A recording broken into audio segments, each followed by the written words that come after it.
I'm still watching Secret Genius, and this is my reaction to episode 2. I don't know if I'm still 100% Team Ollie. I might be a little bit now on Team Selena, but we'll talk about that in a bit. There's going to be some spoilers, I suspect. In the title, it was a comment from Selena, and that kind of really tugged on my heartstrings, where she said she can't remember the real me, and that she was hoping that this would give her a little bit of a glimpse about who was she before she became a wife and a mom, and she's doing waitressing, and it's a family restaurant, and all of those different things. And I got the feeling that she really couldn't remember who she was before all of that, and that I completely connect to and resonate with. And it's really hard once you have a child, especially if, I don't know, your world just is so absorbed with that child. For me, there was a lot of fertility treatment, and then there was adoption. So it wasn't a, ooh, surprise baby, and then into motherhood. There was like legal stuff and anyway, all of that. So what I'm saying is it was pretty intense, and it was several years. And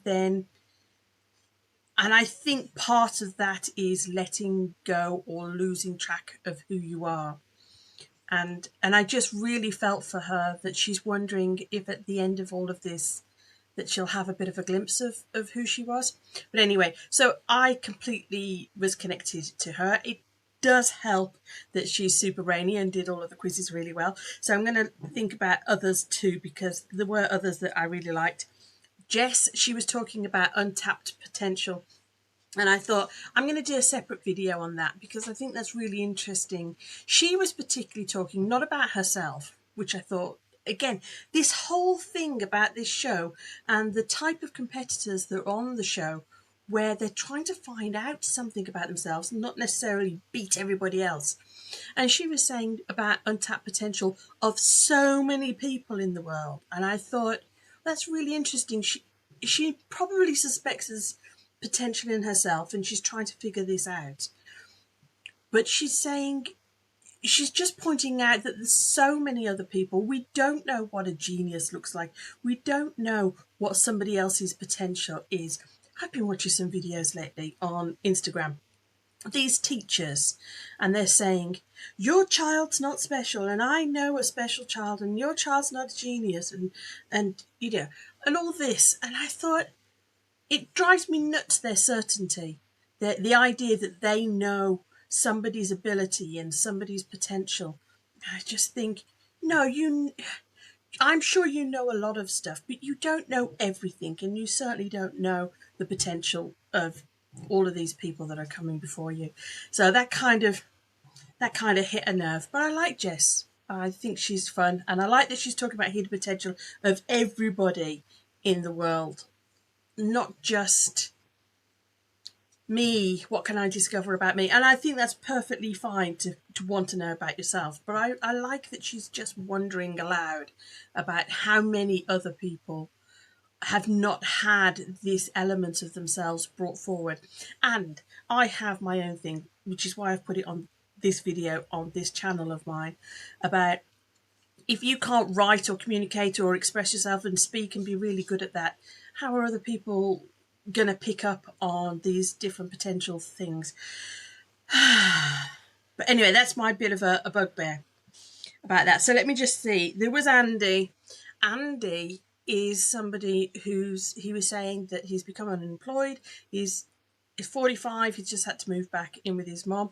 And there was a noticeable difference between him from the beginning of the episode to the end. There was a time when he was a little bit emotional, and he was saying he was talking to his dad on the phone and saying, thank you for encouraging me to do this. And he's the one, probably out of all of them, that I was thinking, I wonder what's going to happen next. And the spoiler is he did get knocked out. We're not going to see him again. But I was wondering, is this what he needed in terms of confidence? He's been made unemployed. He's trying to find work. He's trying to figure things out, but he's clearly had his confidence knocked. I've just used the word confidence. He does have his confidence knocked, but maybe having some concrete evidence of different competencies that he has. I've got a real bugbear about the two words being used wrong. But that's another rabbit hole, another day.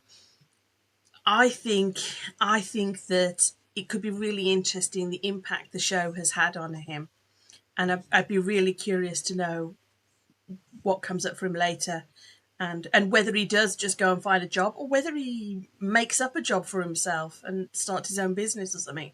I don't know. Does he feel now more capable, and that he could learn things, and he could do all of these wild things that maybe he's talked himself out of in the past? So who else was there? There was one other person. Let me just see. This is Debs, and she was talking about as she was leaving the competition, she was saying about that sense of finding her tribe and finding like-minded people, and again that really jumped out at me. It isn't about having the same IQ. It's about having an interest in learning and challenging yourself, and as I say, finding like-minded people. And Mensa, if you're not aware, that's how they used to advertise themselves. Although they talk about high IQ society, they advertised it as meeting like-minded people. And when you become a member, all it is social events. There's some particular things which are to do with games and things like that, which you can do and challenge yourself. But mainly it's first Thursday lunch meeting at a particular restaurant, and going to an art gallery at this place. And when I lived in London, we were always doing loads of different events. You could do there's 2 or 3 events in London for Mensa every single day. You can be busy all of the time. And it was that sense of meeting like-minded people, even though they can be really different and their life stories are really different, but you do feel that there's something in common. And I wouldn't have said, oh, it's because high IQ or anything like that. It's a curiosity. It's a sense of, if you talk about a particular subject that you're interested in, the person next to you is going to say, tell me more, or I know a little bit about that. And you just get into such interesting conversations. And that's what felt like meeting like-minded people. It wasn't a competition about intelligence and who's got the highest IQ. It was this love of learning and curiosity and interested in people and lots of other things. So that was what I wanted to end on today, is that feeling of meeting and finding your tribe. And I thought it was really interesting that she particularly noted it. And so I hand it over to you. You're watching Secret Genius. And when you're watching it, do you feel like, are they my tribe? Is that could it be that I have hidden potential, and you've been told loads of times that you don't have potential and you should know your place and all of those things?